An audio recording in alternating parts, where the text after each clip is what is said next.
luz verde, Catherine, para que estés pendiente. Igual a todas las personas les pedimos que por favor, por respeto, mantengan el micrófono apagado porque estoy permitiendo que la gente se pueda quitar el micrófono para las personas intervinientes.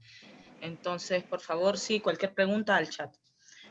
Nos encontramos en estos momentos ya en vivo en Facebook para dar inicio a esta nueva jornada de conferencias. Le damos la palabra a Catherine. Bueno, muy buenas tardes para todas, para todos, para todas. Sean bienvenidas y bienvenidos pues a este último conferencia, valga la redundancia, de este ciclo de conferencias, ¿no? Sobre educación sexual integral, pues en tiempos de coronavirus, ¿no? COVID-19. En este día tan especial, pues es grato saber y tenemos el honor de estar aquí presentes como nuestras conferencistas. Tenemos a la doctora Ligia Ramos, que es dermatóloga, trabaja en el Instituto Hondureño de Seguridad Social, y pues tenemos a la licenciada Ligia Velázquez, licenciada en Servicio Social, proveniente pues de Guaymaca, a quien le doy la más cordial bienvenida. Y bien, para ya ir entrando un poquito en calor, pues voy a dejarlas un ratito a cada una, pues para que se presenten. ¿Quién es la doctora Ligia? ¿Quién es la licenciada Ligia? ¿Quiénes son estas dos Ligias y qué es lo que están haciendo pues en estos tiempos de COVID-19, ¿no? Doctora, le cedo de la palabra. Sí, buenas tardes, gracias por la invitación. Bueno, ¿qué estamos haciendo ahorita en el COVID-19? Es bien difícil porque ahorita nos estamos solidarizando con los médicos que llevan la batuta en el manejo, que son los internistas, los intensivistas, los neumólogos. Como hay tan pocos en el país, entonces tenemos que apoyarlos a ellos en las pasadas de visita, en estar haciendo los triajes. O sea que ahorita de dermatología estoy viendo poco, aunque los pacientes complicados tienen bastantes manifestaciones dermatológicas. Y bueno, como creo que la mayoría sabe, también quiero recordar toda la lucha que hicimos el año pasado y desde antes, ¿verdad? Con los indignados, precisamente por el latrocinio que pasó en el Seguro Social y por la defensa de la salud pública y de educación pública con calidad, que tuvimos una lucha muy fuerte el año pasado. Y pues que el tiempo nos ha dado la razón, ¿verdad? Porque si en aquel momento estábamos más o menos colapsados, no digamos ahorita en este momento como estamos. Y pues les doy gracias por la participación y vamos a ver en qué podemos orientar. Pregunten lo que quieran, que yo siempre digo lo que pienso y siempre digo la verdad. Gracias, doctora. Licenciada Ligia.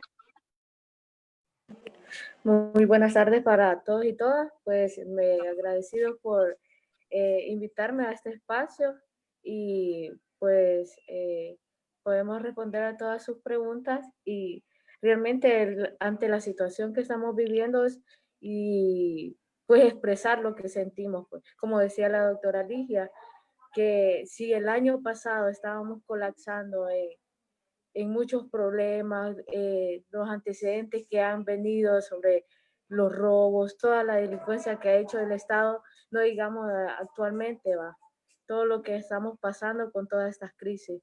Entonces, como les digo, un gusto estar compartiendo este espacio con ustedes y pues aperturamos a sus preguntas. Bueno, muchísimas gracias, licenciada, doctora. Y pues justamente eso introductorio que ustedes mencionaron es nuestra primera pregunta, ¿no? Cabe recalcar que la licenciada Ligia pues está ejerciendo su servicio social en Guaymaca, aquí en, no sé dónde queda Guaymaca, pues entera, los nervios. Carretera Olancho. Carretera Olancho. Casi por Olancho, ya llegando. Gracias. Bueno, Guaymaca, aquí carretera Olancho, y pues la doctora en el Instituto Hondureño de Seguridad Social. ¿Cuál es el contexto de salud dentro del sistema sanitario, tal como usted lo mencionó, doctora, aquí en esta zona céntrica, ¿no? Porque sabemos de que lo mencionado por lo general en los medios de comunicación, en redes sociales, es como lo bien centralizado, pero también tenemos la perspectiva desde nuestra área rural, que también es importante mencionarla, ¿no? Como lo que está llevando a cabo desde su experiencia la licenciada Ligia. Doctora, ¿cómo estamos en nuestro contexto de salud en nuestro país? Bueno, el contexto actual es un contexto, estamos enmarcados en lo que es una pandemia mundial.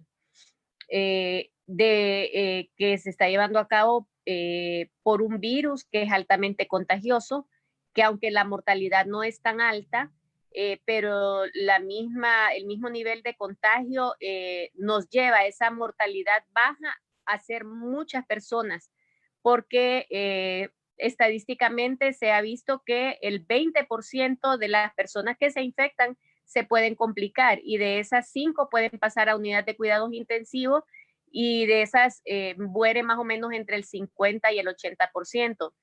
Entonces, en este momento, al inicio, cuando empieza el virus, se puede controlar más fácilmente.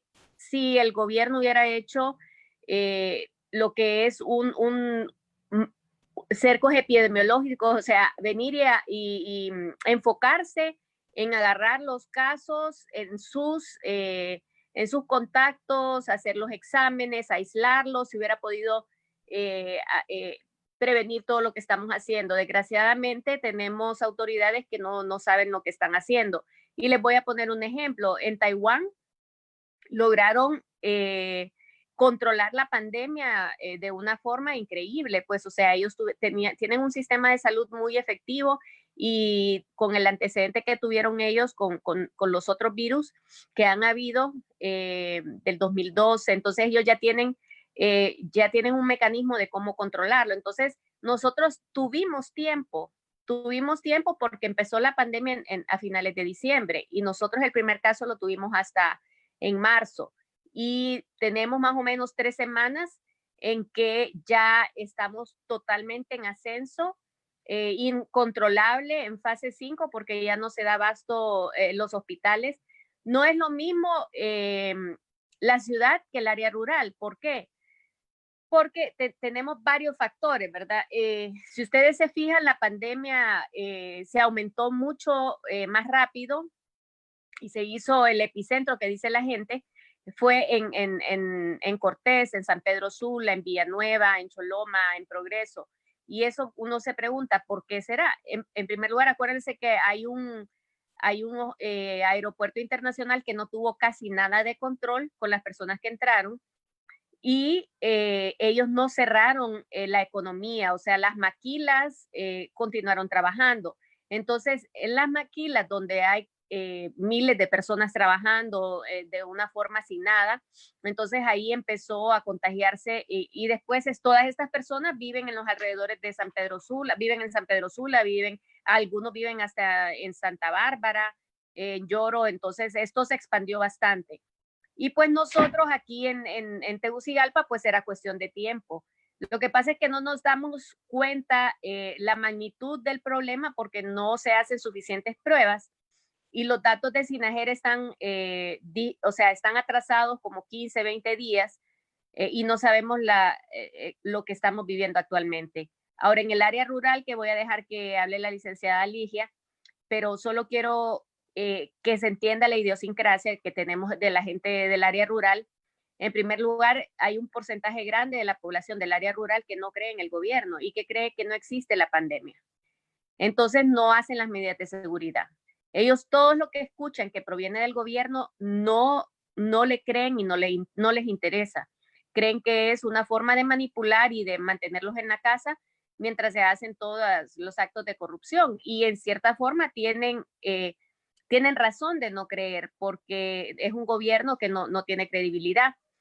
Y la otra cosa es el extremo, ¿verdad? Porque hay lugares que se han mantenido sin caso porque la misma población hace sus cercos y hace sus barricadas y no deja pasar a nadie. En Olancho, por ejemplo, es un lugar donde es bien difícil pasar. Entonces, ellos se han mantenido con un índice bajo de infección y bueno, me gustaría más que hablar a la licenciada Ligia, que está precisamente en área rural, aunque está cerca de la capital, ¿verdad? Pero me gustaría escuchar su opinión al respecto. A la misma vez, licenciada Ligia, que usted pues nos va a comentar todo ese contexto que se vive desde Guaymaca, ¿no? Que nos comente cuál es la situación en el caso suyo, ¿verdad? Como licenciada en Servicio Social de nuestra Universidad Nacional Autónoma de Honduras, ¿cuál ha sido el problema que ustedes han tenido con la Secretaría de Salud antes, después de esta crisis, aún todavía en esta crisis, que nos comentara qué es lo que está sucediendo? Bueno, afirmando lo que dice la doctora, que es cierto, en cierta manera la población incrédula a lo que es el virus. Bueno, nosotros estamos ejecutando lo que es la Jornada Nacional de Vacunación e igual nos ha tocado ir a barrios, colonias, aldeas, a buscar niños, ancianos, todas personas en riesgo, va, por la vacuna que les toca. Va. Entonces, porque mucha gente, como le estábamos comentando, que mucha gente no está llegando al Guaymaca, a los centros asistenciales, va, por miedo también y otro porque la dificultad de transporte. Y como decían, las atenciones ambulatorias que antes atendían, que eran de 250 pacientes diarios, ahora solo están llegando 20 personas.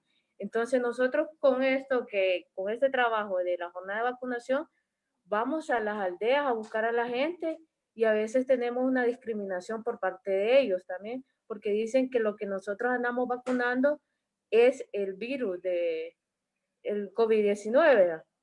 Entonces mucha gente no se está vacunando. Entonces ahí es donde entra nuestro trabajo de concientizar e igual explicarle detalladamente lo que trae cada vacuna también y lo que se ha venido implementando hace años, pues siempre con los esquemas, la misma vacuna y tal. Pero igual es cierto, la misma gente crea sus propios cercos epidemiológicos, se aísla, eh, de igual manera, también hay mucha gente que dice que no cree que uno tiene que andar detrás de como de ellos, su mascarilla, señora, señor, lavado de manos, siempre educándonos, porque igual ellos no creen en la situación. Y más que todo, sí hemos visto la decadencia en las atenciones, igual en las orientaciones de atenciones, ya no está llegando gente, igual han disminuido las atenciones embarazadas, las situaciones en cuestiones de laboratorio, no tenemos reactivos, no se están haciendo los exámenes, las atenciones odontológicas tampoco no se están realizando.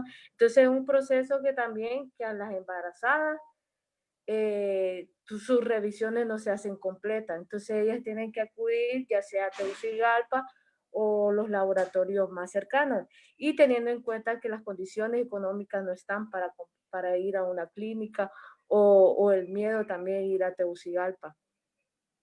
Y entonces estamos viendo todo eso, analizamos cómo está todo este sistema, que igual la gente no asiste, pero igual a la vez no se cuida. Y conforme a lo de el problema de nuestro social, pues, en nuestra cohorte de 2020, que inició en marzo, fue el 9 de marzo, antes que iniciara esto, yo solo me pude integrar una semana.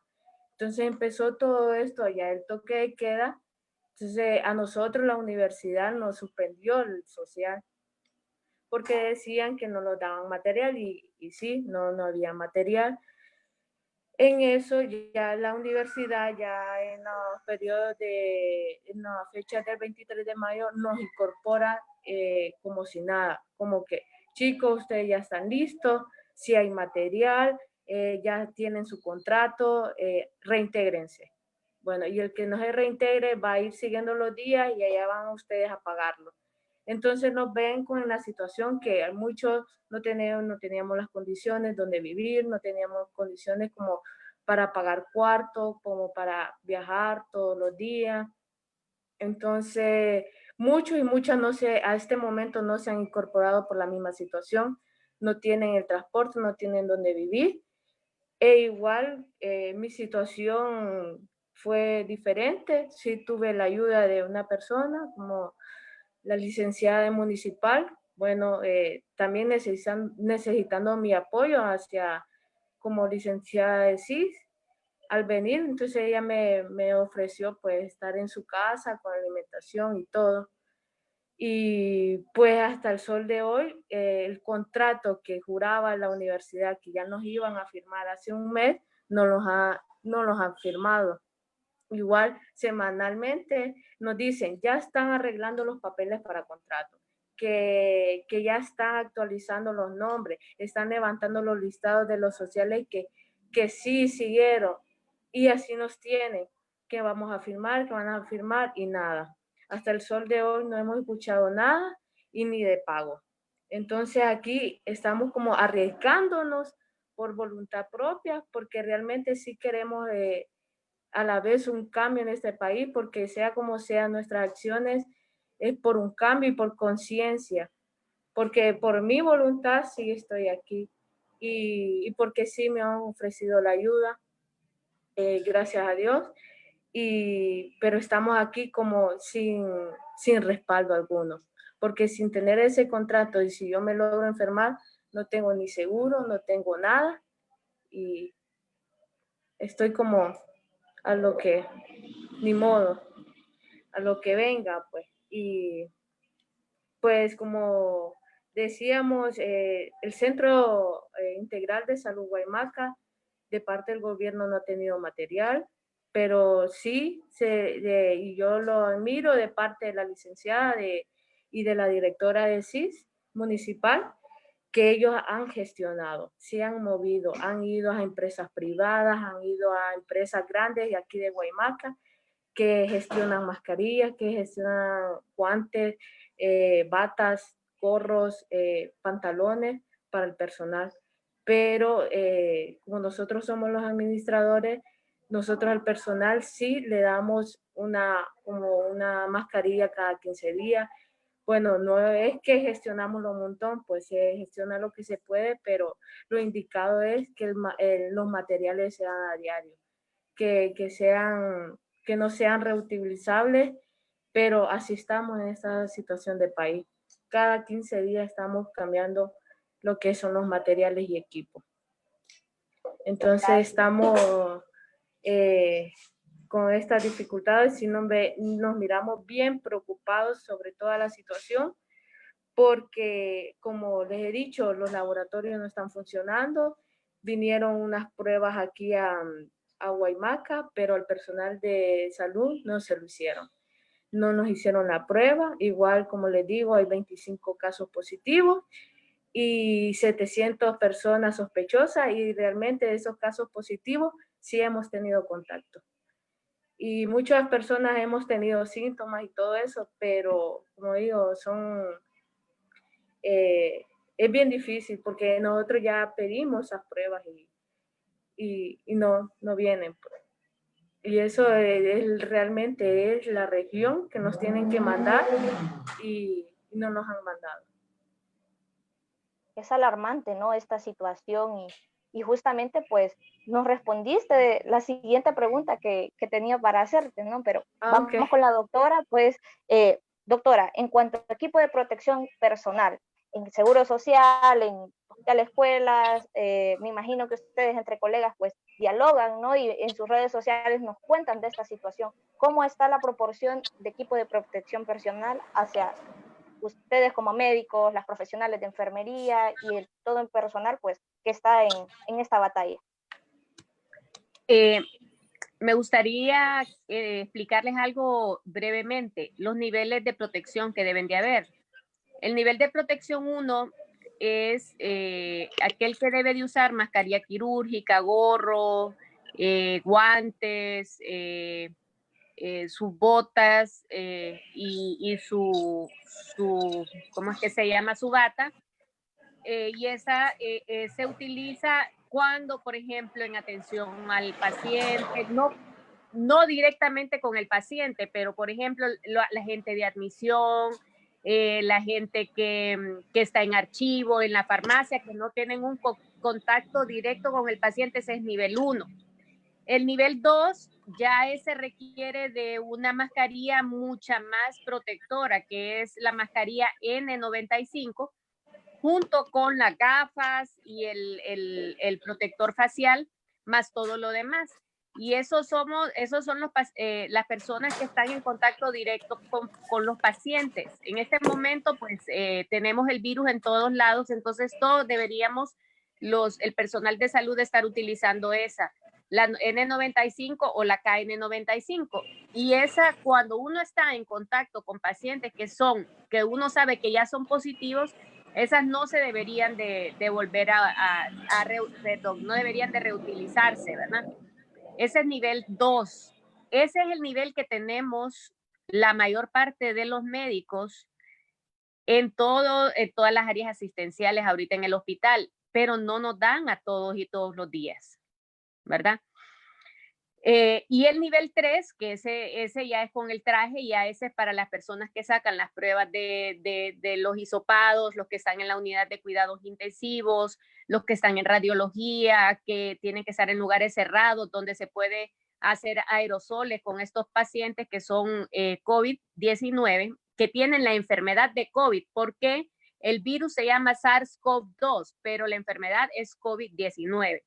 Entonces, cuando en esos lugares donde estamos en la unidad de cuidados intensivos, por ejemplo, cuando en sala de operaciones, ahí se tiene que usar nivel 3. Desgraciadamente, no todos tienen nivel 3. Por ejemplo, en la unidad de cuidados intensivos del Seguro Social no están usando nivel 3, no tienen, ¿verdad? Y en las salas donde tenemos muchos pacientes graves tampoco tenemos nivel 3. Entonces, nosotros usamos nivel 2. Y el problema es que las NK95 que nos han estado dando son de muy mala calidad y por eso es que han habido muchos contagios también.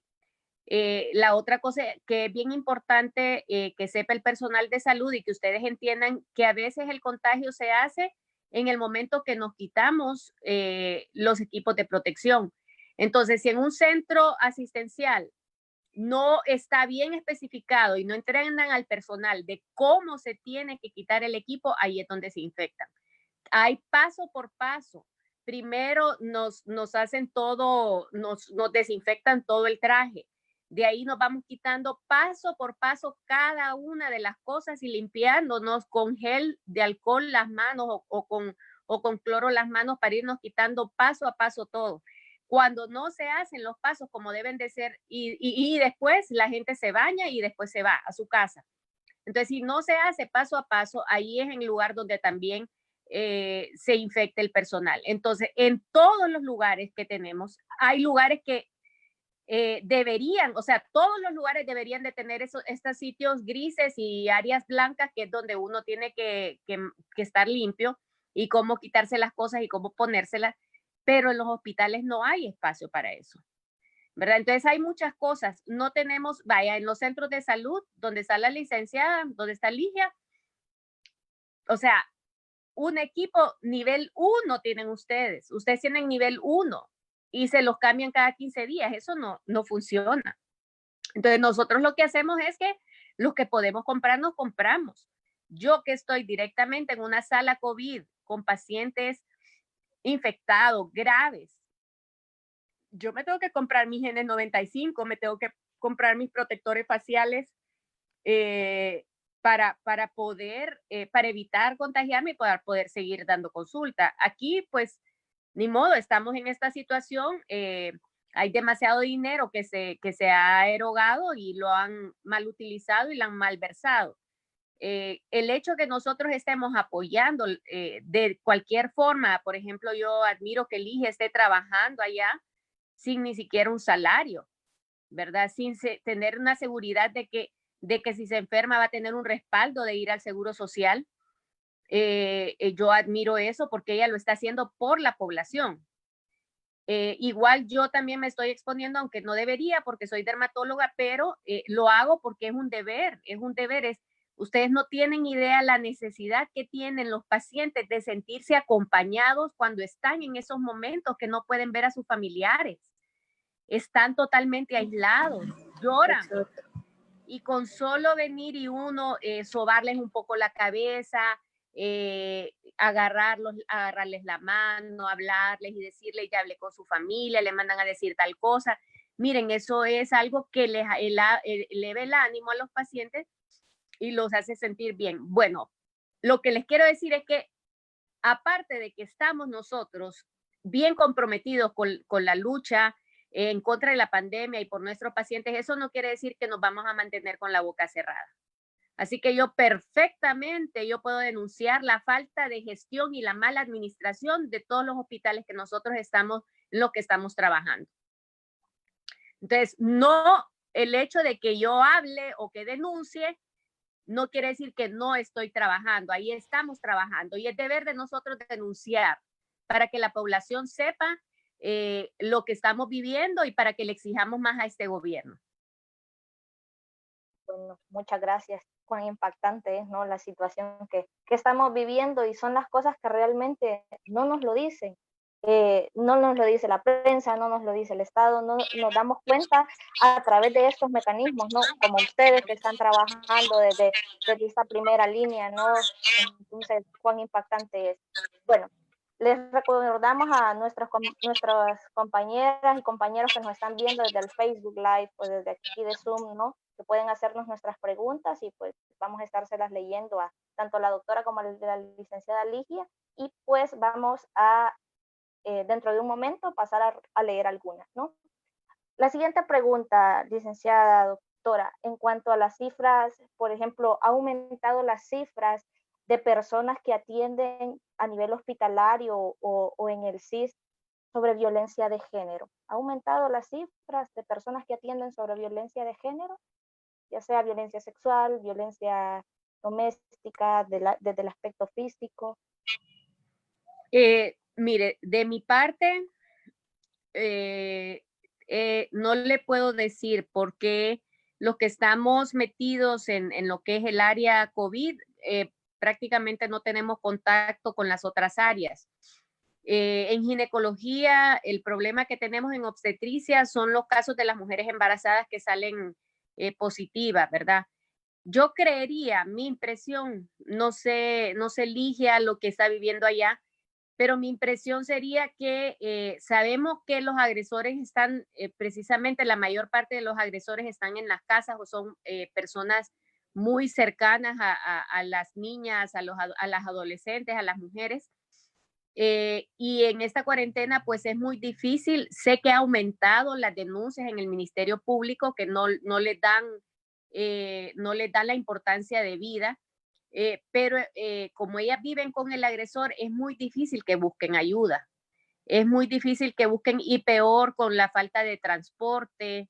Que esa es mi impresión. Ahora, yo no les puedo decir si ha aumentado porque no he estado en esa área.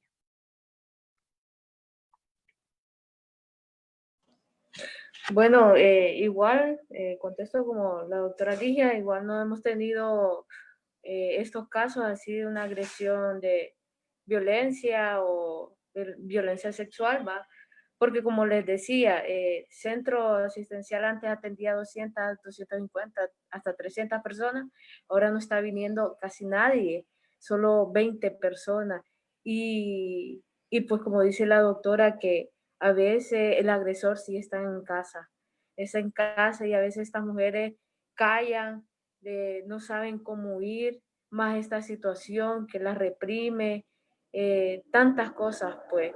Pero sí hemos tenido casos en las partes de planificación familiar, así, cosas como que, porque sí estamos atendiendo, hacemos triada de atenciones, pues, emergencias, las urgencias, lo que es planificación familiar, las atenciones y vacunas, que sí las hemos tenido como esenciales y siempre atendemos. Y pues sí yo sí he tenido una paciente que ella vino a decirme que ella planificaba y el esposo no sabía. Pues porque si el esposo sabía que ella estaba planificando, la golpeaba. La golpeaba bruscamente. Entonces yo le dije, haga un trámite de un proceso legal. Entonces la estuvimos aconsejando pues con la psicóloga y todo. Y pues ella, por temor a todo esto, por esta circunstancia, no dijo nada. Ella al final al cabo se fue. Igual no, como personas así, porque también hemos tenido problemas que igual los expedientes aquí no lo estamos sacando. Esta muchacha no nos dijo ni dónde vivía y todo para seguirle rastreo. Entonces es muy difícil también con el miedo que vive cada una de ellas. Igual son áreas rurales que también predomina bastante el machismo, donde predomina que el hombre decide por la mujer en cuántos hijos va a tener, en que si planificas o no, que si planificas más bien te vas a morir, que aquí, que allá. Entonces vienen todo eso, esa violencia hacia la mujer.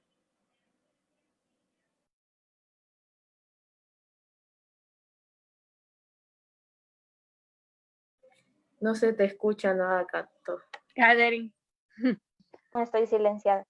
Desde las instituciones que ustedes pues laboran, ¿no? O están laborando, ¿existe un protocolo de atención para víctimas en el caso sobrevivientes de violencia sexual que esté contemplado, como decir, si llega una paciente X, ya sabemos cuál va a ser el protocolo que debemos de seguir, o cómo es la atención de estas pacientes que llegan a los centros hospitalarios o a los Yo le centros de puedo salud? hablar, Catherine, mire, nosotros en dermatología vemos manifestaciones de abuso sexual, principalmente en niñas y en niños. Por ejemplo, nos llega frecuentemente, yo he tenido niñas hasta de 1 año con condilomas en el área perianal o en el área genital. Y nosotros desde que las vemos, hablamos con la mamá, que generalmente llegan con sus mamás. He tenido hasta niñas desde 1 año, una vez me fue llevada por su abuelita. He tenido niñas de 8 años, niños, adolescentes, ¿verdad? De 12, 11 años. O sea, yo sí convivo como dermatóloga con esas situaciones y no es, no es algo fácil. Yo lo confronto porque a veces los colegas le cuesta confrontarlo y hablarlo con los padres. Entonces, pero no solo lo confronto con los padres, ¿verdad? Sino que, bueno, viene la mamá, empezamos a hablar de qué se trata lo que tiene su hija o su hijo. Estoy hablando de menores, estoy hablando de niños, estoy hablando de bebés, estoy hablando de adolescentes, eh, de niñas y niños, ¿verdad? De los dos sexos. Eh, hablo muy con tranquilidad y todo, pero muy firme, principalmente que es la mamá la que llega, ¿verdad? O la abuela. Entonces empiezo a averiguar si hay alguien en la familia o cerca o con quien lo deja cuidando, etcétera. Pero no solo eso, nosotros tenemos el mecanismo de llamar a la trabajadora social o al trabajo social, y hay en cuanto nosotros lo reportamos a trabajo social, ellos tienen que hacer la denuncia al Ministerio Público y se hace una investigación y se ve si los niños realmente están en riesgo social. Nosotros ahí en el Seguro Social, o por lo menos en dermatología, donde yo trabajo, sí tenemos un mecanismo. No es un mecanismo fácil. A veces los padres los niegan, a veces las mamás se preocupan y lloran, o sea, hay muchas reacciones, pero en lo que yo puedo llegar a diagnosticar, eso yo tomo acción al respecto.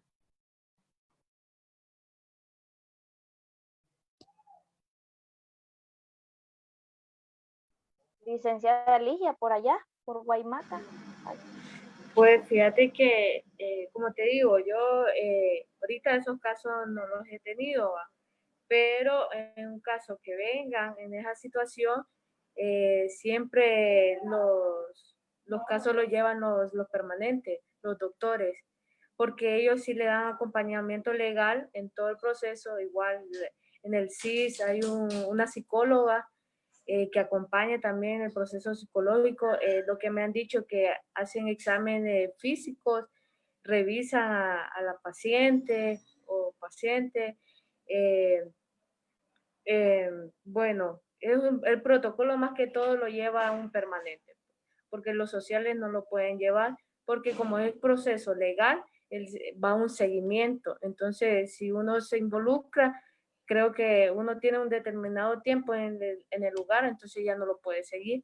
Entonces, sí es una persona permanente que lo lleva.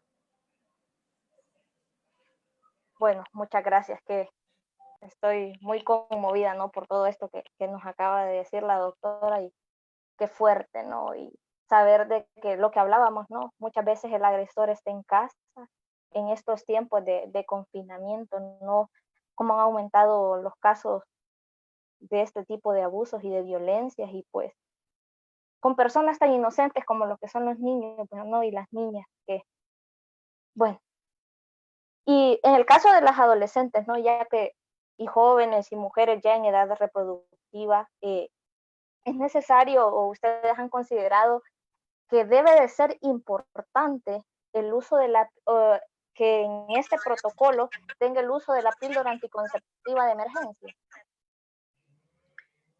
Mire, en primer lugar, creo que eso debería de pronunciarse más los ginecólogos y porque ellos son los que manejan los efectos adversos. Yo lo que le puedo decir es que lo que necesitamos es más educación sexual y darle más armas a las adolescentes y a los niños, y a los adolescentes y a las niñas y a los niños, para saber defenderse. Y la educación sexual no solo tiene que ser para los niños, debe de haber una educación sexual para los padres y los familiares. Y también debe haber una educación en cuanto a las consecuencias legales de todo esto. Se debe de hacer en las escuelas, porque también tenemos agresores en las escuelas, y tenemos que hacerlo con los padres y con los niños y las niñas y los adolescentes. Tenemos que empoderar a los adolescentes. Mire, yo crecí en una familia muy conservadora, ¿verdad? Esos que virgen hasta que se case y todo, un montón de cosas, ¿verdad? Yo no soy a favor del aborto porque soy médico, tengo mis razones médicas más que religiosas por eso.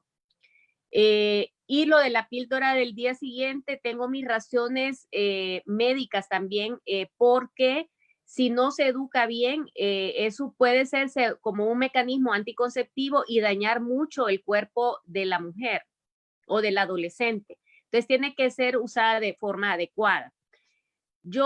A mí me gustaría que hubiera una forma de empoderar a las niñas y a los niños, a las y los adolescentes, porque el abuso no solo es en las niñas adolescentes, tenemos mucho abuso en niños y en adolescentes varones también. Y ustedes no tienen idea.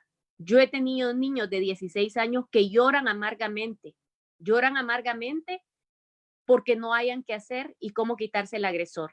Y yo les he ayudado en el Ministerio Público. Entonces nosotros tenemos que empoderarlos a ellos, a los que son agredidos, pero también educar a la familia.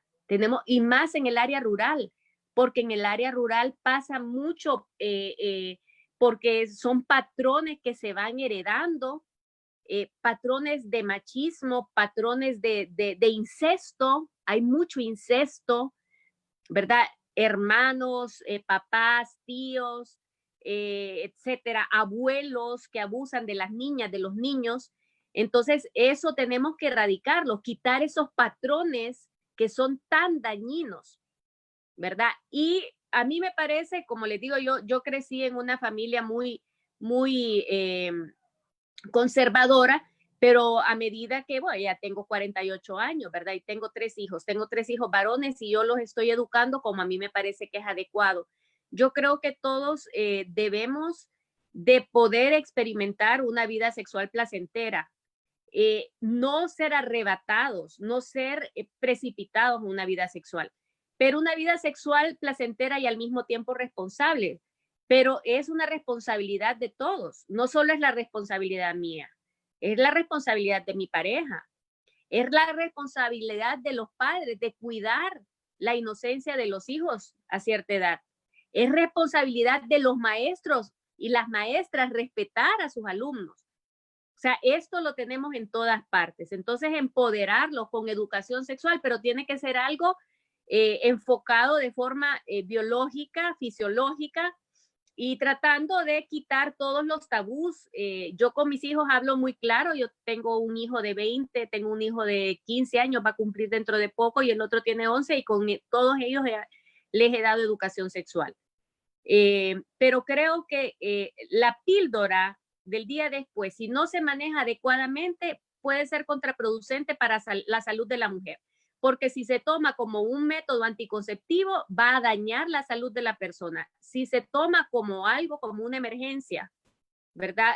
Lo mejor es evitar esas emergencias, lo mejor es evitar esas violaciones, lo mejor es evitar esos abusos y no tener que usar un medicamento para las consecuencias. Sin embargo, sí que si lo tenemos que usar, que sea de una forma adecuada y que no sea como un anticonceptivo, que no se agarre como un anticonceptivo porque daña mucho el organismo.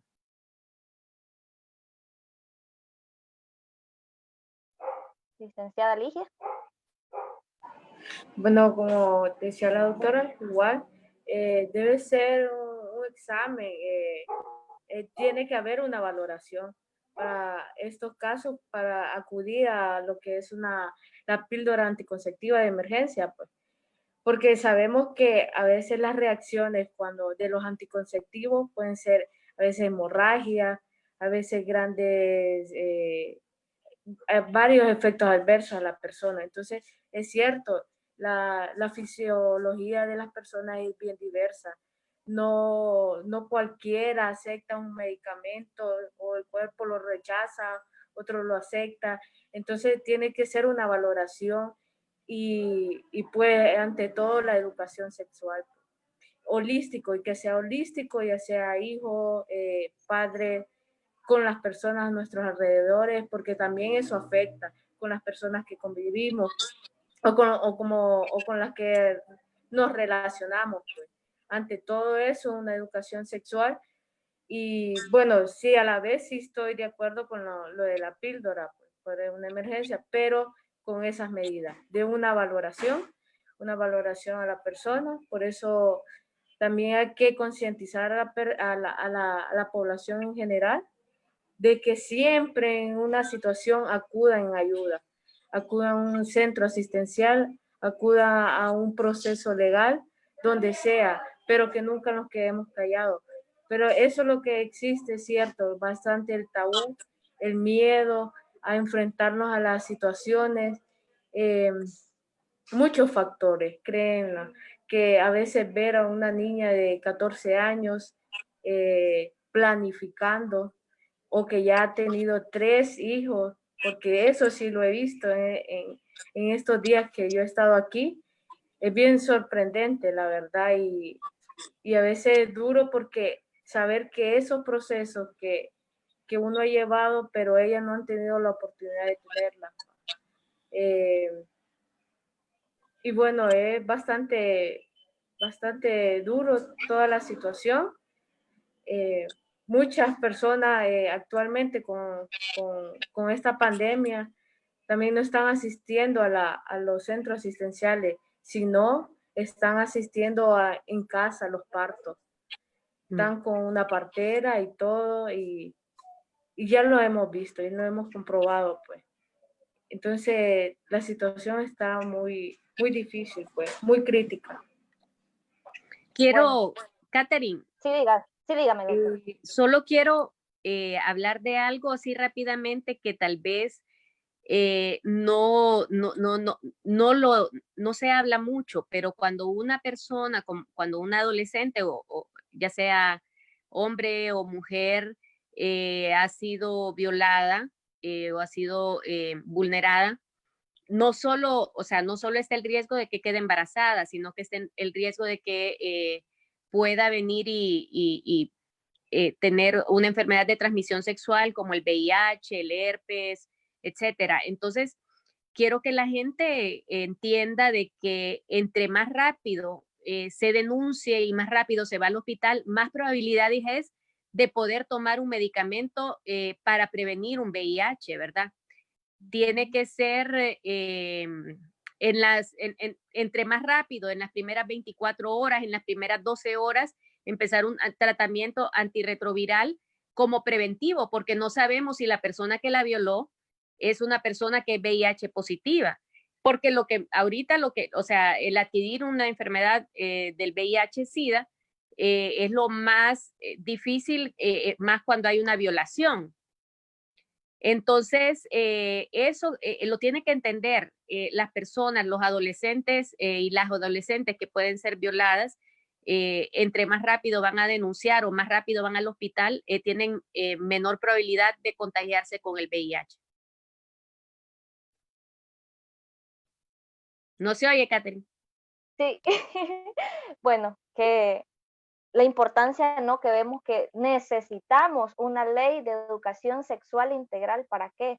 Para prevenir todas estas situaciones que hemos estado hablando, ¿no? El abuso sexual, el poder enseñarles a las niñas y a los niños que sus cuerpos no se tocan, el poder decirles si esto está pasando, por favor dígamelo, el evitar tanto embarazo adolescente, ¿no? Que tenemos la segunda tasa de embarazo adolescente más alta a nivel de América Latina. Entonces, qué importante es que en nuestro país hubiera una ley de educación sexual integral que se pudiese implementar, ¿no? Desde los más chiquitines, y así pues pudiésemos evitar muchas de estas cosas, ¿no? Incluido también, ¿no? Es importante, tal como ustedes lo dijeron, que exista la píldora anticonceptiva de emergencia en estos protocolos, ¿no? Y con educación sexual integral nos darían las formas adecuadas en cuándo se utiliza la píldora anticonceptiva de emergencia, el por qué no utilizarla de manera recurrente, ¿no? Entonces, hay unas preguntitas aquí que nos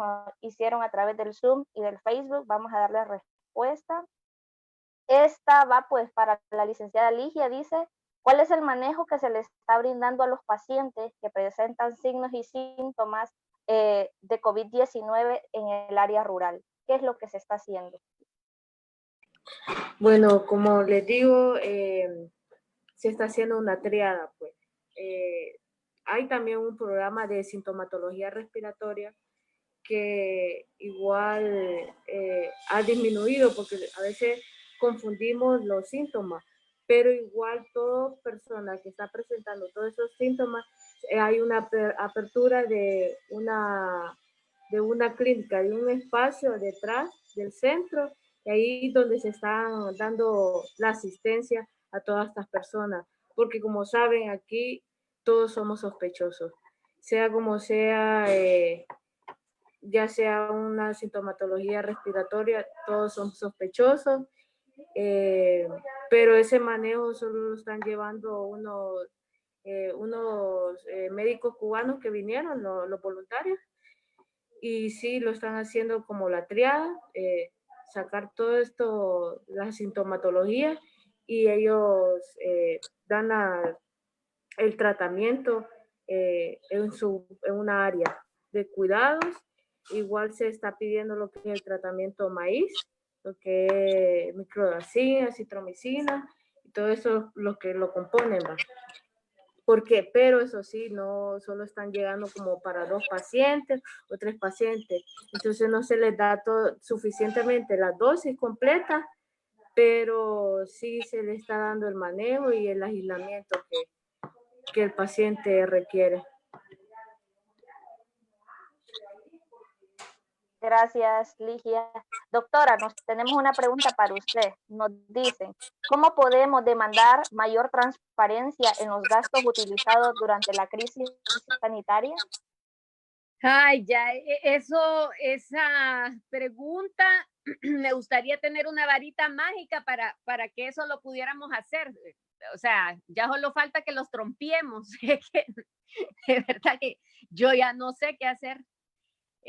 No, sigamos denunciando, en algún momento algo tiene que pasar, ¿verdad? Y, yo como les digo, ya solo a mí a veces me dan ganas de tener al idiota de Lisandro Rosales enfrente o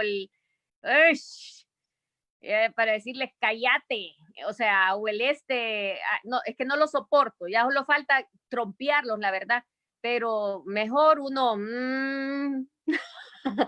mejor hay que seguir denunciando de una forma educada, contundente, con las pruebas que uno tiene, porque yo estoy ahí metida con los pacientes y yo sé las cosas que nos hacen falta y la falta de gestión y la falta, yo puedo hablar. A mí no me pueden decir que yo estoy hablando de un escritorio, lo estoy haciendo de adentro. Entonces, no hay que perder la credibilidad. Uno no tiene que hablar tonteras ni andar inventando cosas. Cuando Ligia Ramos habla es porque eso es porque ahí lo está viviendo.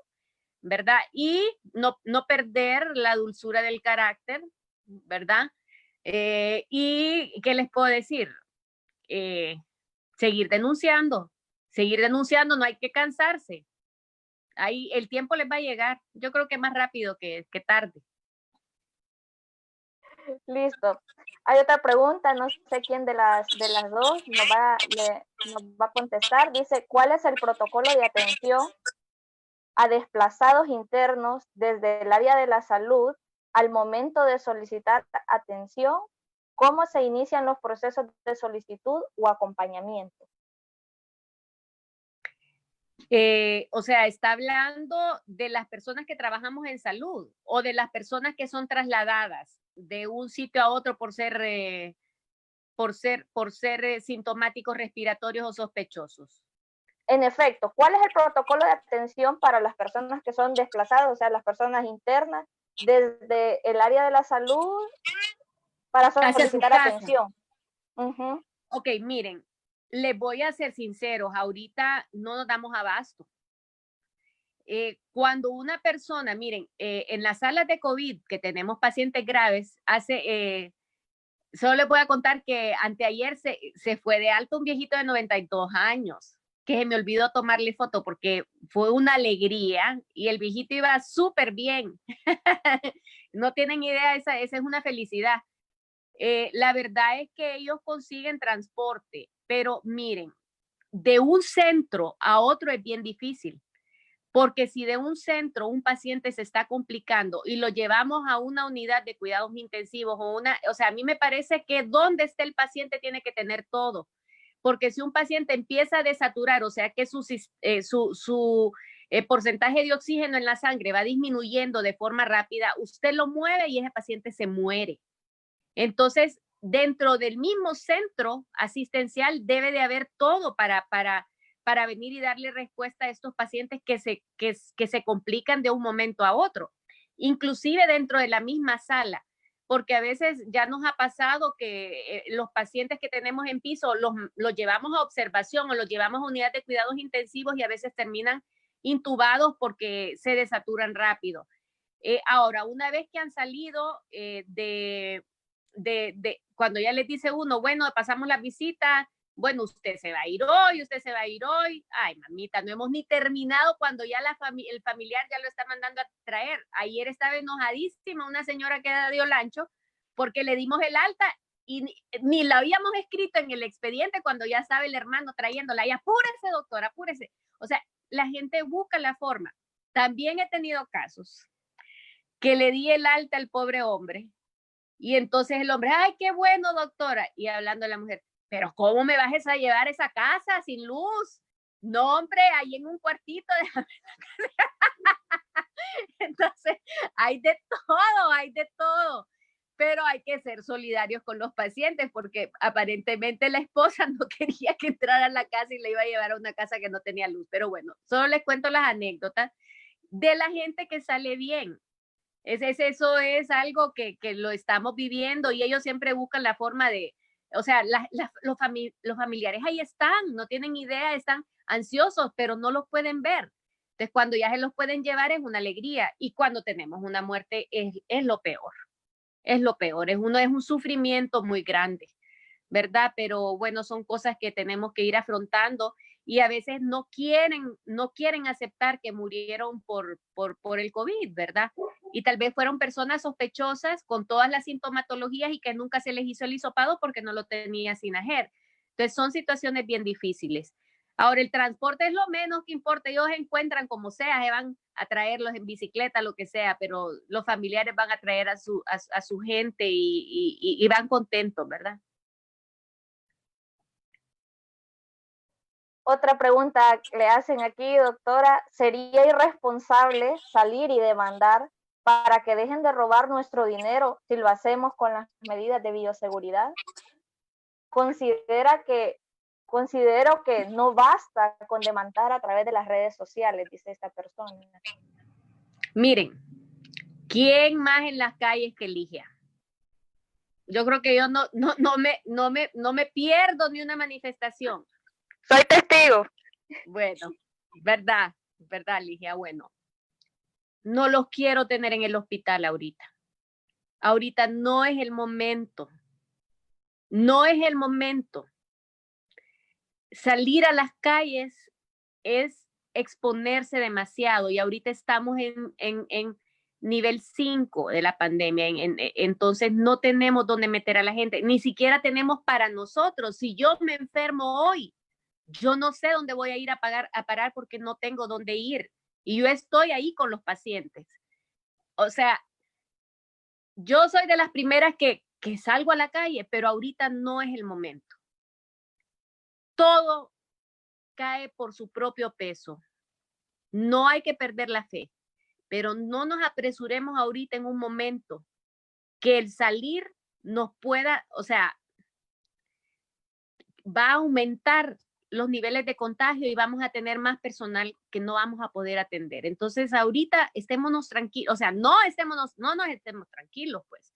Estemos viendo cómo ayudar, estemos denunciando por los medios de comunicaciones, estemos viendo Zoom, participemos, etcétera. Pero ahorita en las calles no es el momento, esa es mi forma de pensar. Y se lo digo con mucha responsabilidad, porque yo estoy ahí.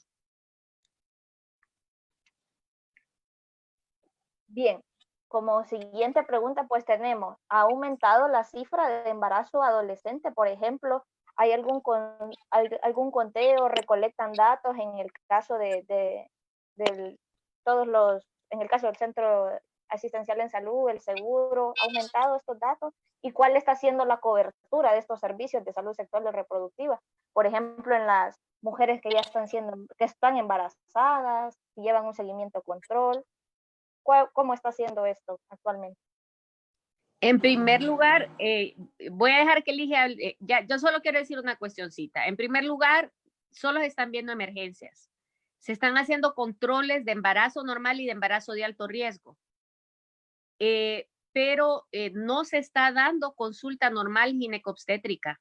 Entonces, no sé si la gente que recién sale embarazada asiste a los centros. Ahorita hay una disminución porque les da miedo. Más si está embarazada, les da miedo exponerse.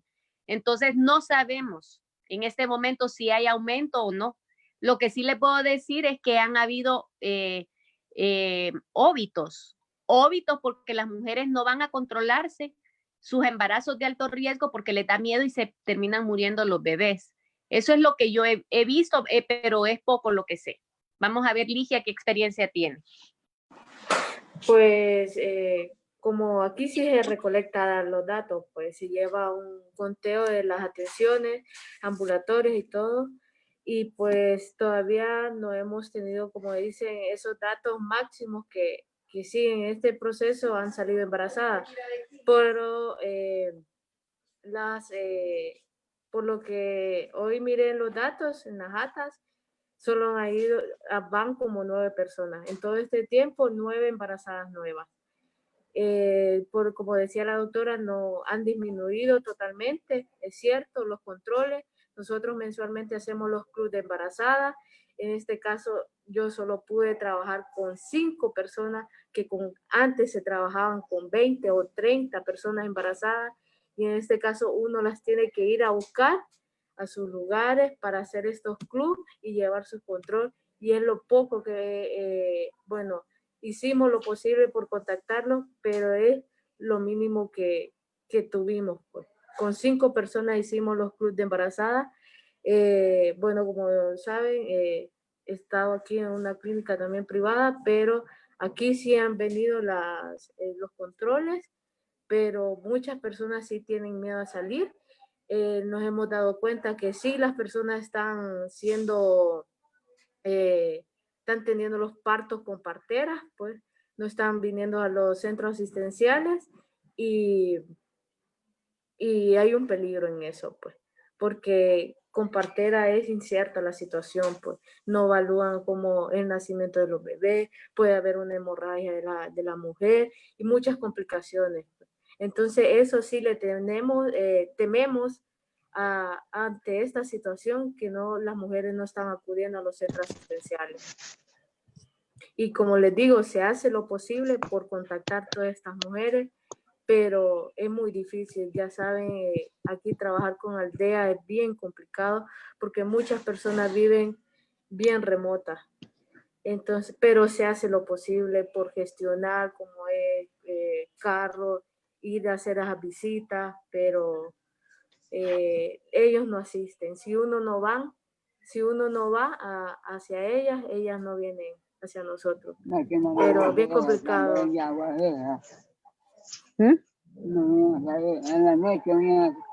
Por favor, solicitamos a las personas que puedan silenciar su micrófono una vez entre al... Bien, qué importante, ¿no? Y en cuanto a métodos anticonceptivos, ¿hay métodos anticonceptivos disponibles para la ciudadanía? Pues fíjate que, como te digo, yo he estado más en asistencia de planificación familiar y en lo que cabe dentro del centro de salud solo está la de Provera, que es la inyección de 3 meses, el condón y el DIU, pero es en casos recursos. Igual la gente más pide lo que es el Implanón, el chip que le dicen, pero ahorita no está. No lo han traído de la región y solo en eso se puede tratar lo que es la inyección de 3 meses. Y como les digo, ante la situación nos vemos como ya escaso de material, muy escaso de material, pero eso es el punto que lo tenemos como en una triada de emergencia también, las mujeres en planificación familiar, porque así con estos anticonceptivos prevenimos lo que son muchas mortalidades infantiles, muchas mortalidades en el proceso de las mujeres gestantes. Entonces, sí la tenemos como prioridad eso, la atención de planificación familiar, pero sí tenemos pocos recursos en lo que es material. Doctora, usted más o menos por ahí por el seguro tiene, no. Yo esa área, mamita, no sé. A mí pregúntenme de ronchas y de COVID, no sé qué tienen ahí. Bien, ya vamos a ir cerrando este espacio, ¿no? Y como tenemos otra pregunta por aquí en cuanto a las cifras de COVID-19, dengue, así una pequeña proyección desde su experiencia, desde lo que comentan entre colegas, ¿no? En comparación a las de Sinajer, ¿cómo estamos? No, ahorita estamos, no, es exagerado lo que tenemos. Es exagerado lo que tenemos. Lo que Sinajer está reportando es mucho menos. Y estamos teniendo dengue y COVID al mismo tiempo. Salen pacientes con la prueba serológica de dengue y con la PCR positiva de COVID. O sea que y en niños es bien frecuente. Entonces, mire, la cuestión es que lo que nosotros vemos clínicamente es mucho más, ¿verdad? Y ahorita tenemos una semana que en el Seguro Social no se están haciendo los hisopados a pura prueba rápida. Y como los de Sinajer no lo hacen, o sea, no lo oficializan hasta que tienen la PCR, se nos han muerto muchos pacientes sin PCR, que ellos no los van a meter dentro de la estadística de pacientes muertos por COVID, pero tenían todas las sintomatologías, tenía la prueba rápida positiva. Entonces, no, tenemos mucho más, pero mucho más de lo que dice Sinajer. Igual, respondiendo a la respuesta, con los datos de Sinajer, aquí en Guaymaca supuestamente hay 5 positivos, pero realmente, como les digo, hay 25 positivos y 700 personas sospechosas. Esos datos no los tiene Sinajer y las pruebas que hicieron el lunes igual no se sabe, son inciertas el resultado.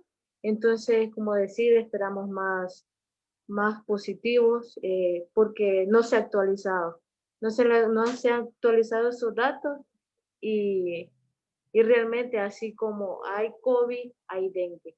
Y bueno, Guaymaca desde el año pasado tiene un índice alto en dengue y ahorita se han visto más casos. Entonces también nos hace confundir esa sintomatología, pues, las de COVID y las de dengue. Entonces estamos trabajando en ese proceso de identificar cuál si es dengue y cuál si es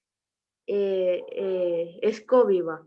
Pero nos dificulta ese proceso porque, como les digo, los reactivos el laboratorio no están disponibles. Entonces, para las personas que tienen dengue, ¿cómo hacerles un hemograma también? ¿Cómo mandarles a hacer todos estos procesos de identificar los niveles plaquetarios, si es dengue, pero así como hay COVID, hay dengue. Esto ha brotado, como dicen, a morir. Y sí, nos preocupa esa situación bastante. Bien, para ir cerrando ya con las redes sociales, nos preguntan aquí para usted, licenciada Ligia, ¿considera que con la UNA como máxima casa de estudio ha dado respuesta oportuna en la crisis de COVID-19 en relación también al servicio social que la UNA los está obligando a hacer? Pues la verdad, como les digo, la U no se ha pronunciado por nosotros, por los sociales. Repitiendo nuevamente, no tenemos firmado el contrato. Si a un caso nosotros de los que ya estamos en servicio social nos logramos enfermar o algo, no tenemos respaldo de nada. No tenemos respaldo ni de la Secretaría de Salud porque no tenemos un contrato firme. Y igual la universidad nunca se ha pronunciado en nosotros, siempre solo se ha pronunciado como chicos, ya empiecen su social, si no se van a retrasar, que les va a perjudicar después, que aquí, que allá, solo ven eso. Y como yo ya había tirado una denuncia por una página de periódico digital, pues ante lo sucedido, que siempre nos mienten, que siempre nos dicen que nos van a firmar contrato, que aquí, que allá, pero es mentira. Después nos dicen que no hay presupuesto para nosotros y como le digo, aquí estamos como al amor al prójimo, al amor a la carrera y realmente es porque queremos también apoyar ante estas crisis, porque sabemos que nuestro equipo de salud también está bien preocupado, porque como les digo, trabajo en esto en el CIS y todo el personal está muy preocupado, aunque ellos tienen el pago y todo eso, pero a ellos les importa más su salud y también tienen una responsabilidad, pues, y hacia la población. Entonces está como bien complicada la situación. Bueno, muchas gracias y ya, hoy sí, ya vamos a ir cerrando porque no queremos más consumirle su tiempo, ¿no? Y para que puedan descansar. Doctora, para ir finalizando, ¿cómo podemos reducir el miedo de la población y que les comente a esta población, tanto en Facebook Live como aquí en Zoom que nos está viendo, cuáles son los signos y síntomas de alarma que tengo que estar pendiente, estoy mal, debo de irme a un centro asistencial para evitar ser parte pues, de esas cifras de muertos por COVID-19? Doctora, ¿tiene el micrófono apagado?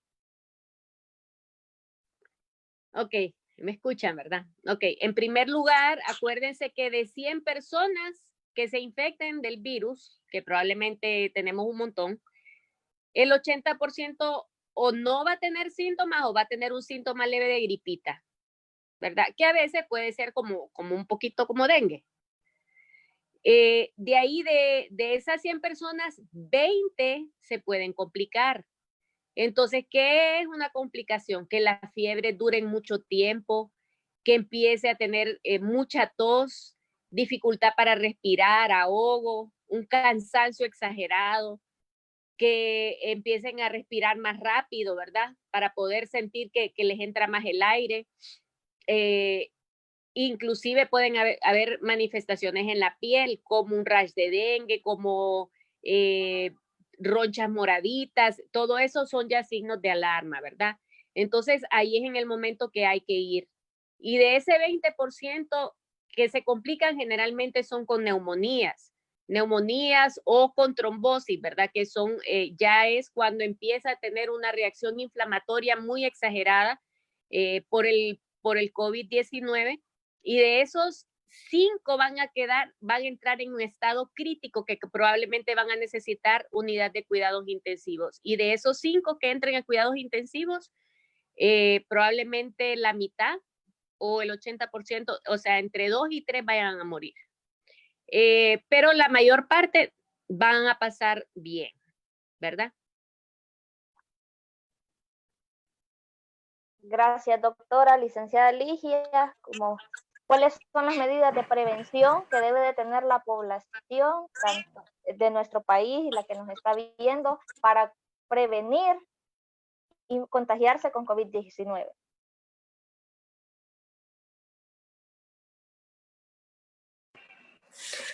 Pues las recomendaciones es que siempre anden sus mascarillas, siempre hagan su lavado de manos seguidas, caminar su gel cada vez que toquemos algo, desinfectarnos, siempre informar a la persona cómo se puede, de qué manera contagiar, a veces hasta cómo utilizamos el tipo de mascarilla, cuando lo tocamos, la manipulamos mucho, pues.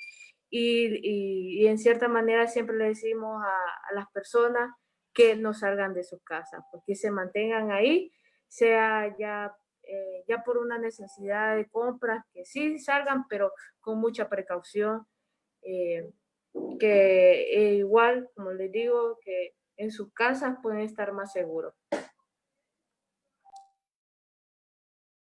Bueno, muchas gracias. No sé si dentro de mis compañeras, Alexa, alguna intervención, si no.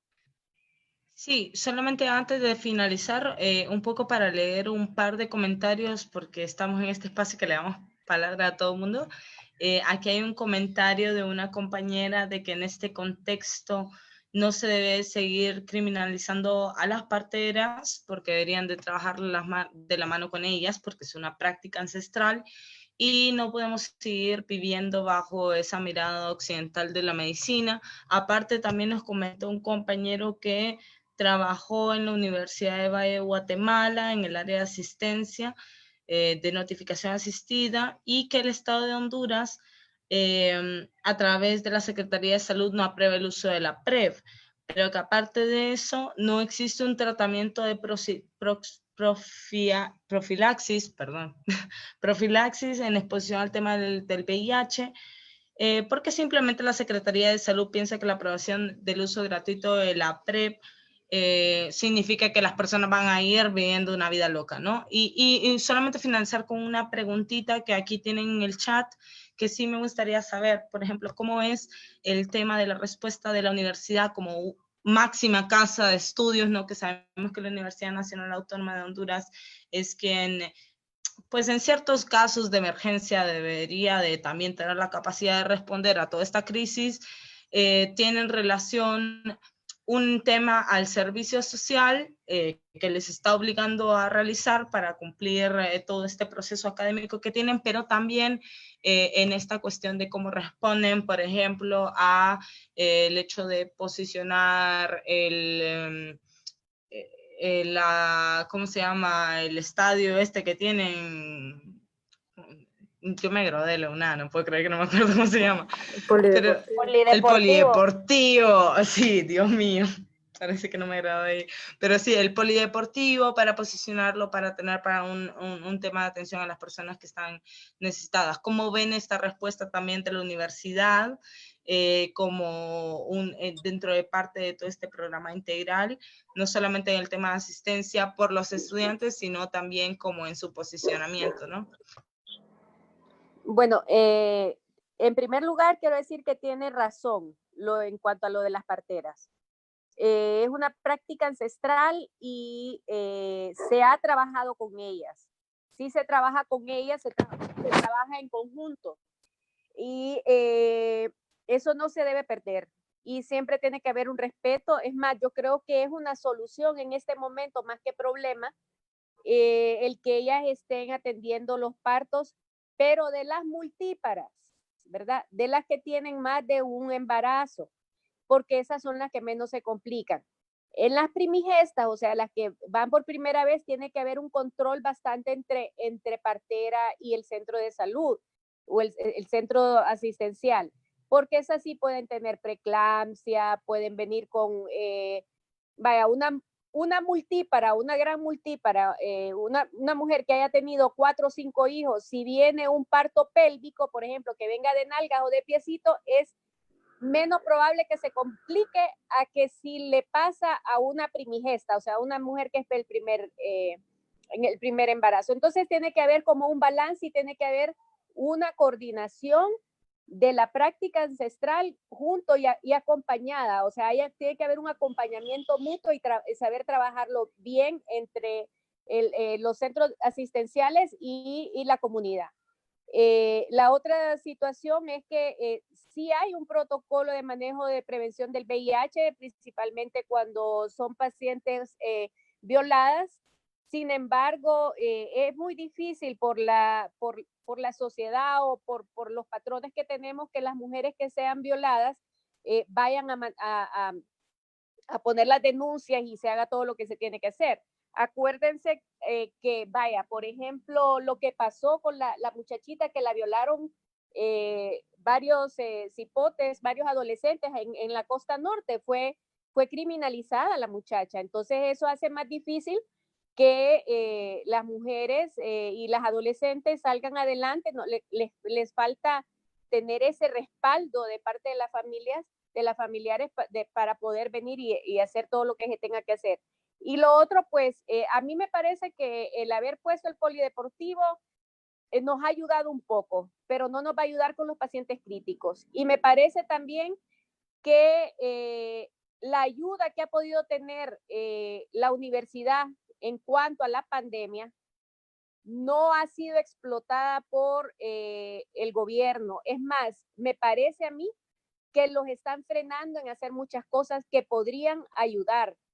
El laboratorio de virología que puede poner la universidad es una respuesta grande que nos daría una respuesta a la falta de exámenes de PCR, la capacidad. Entonces, a mí me parece que la universidad podría estar dando más y no tiene posiciones claras con los internos, con los residentes, con los que estén en servicio social, tanto de todas las carreras en salud. Entonces, eso le falta un poquito más de contundencia también.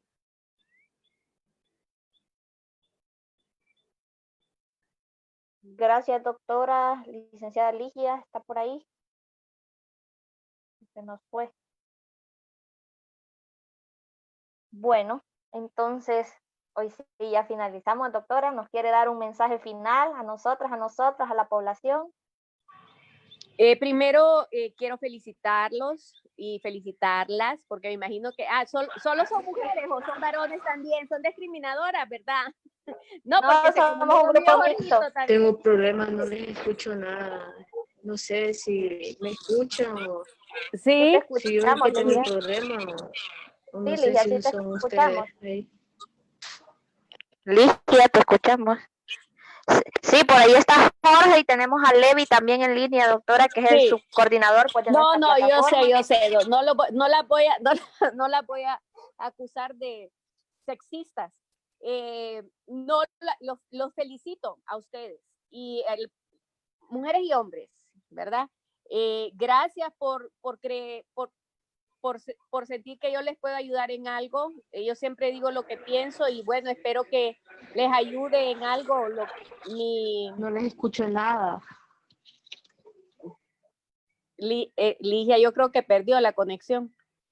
Entonces, lo que yo pueda aportar, yo estoy a la disposición y así nos apoyamos mutuamente, porque yo sé que ustedes siempre nos han apoyado en cuestiones de la salud y de la educación, así que nos hacemos un nudo todos.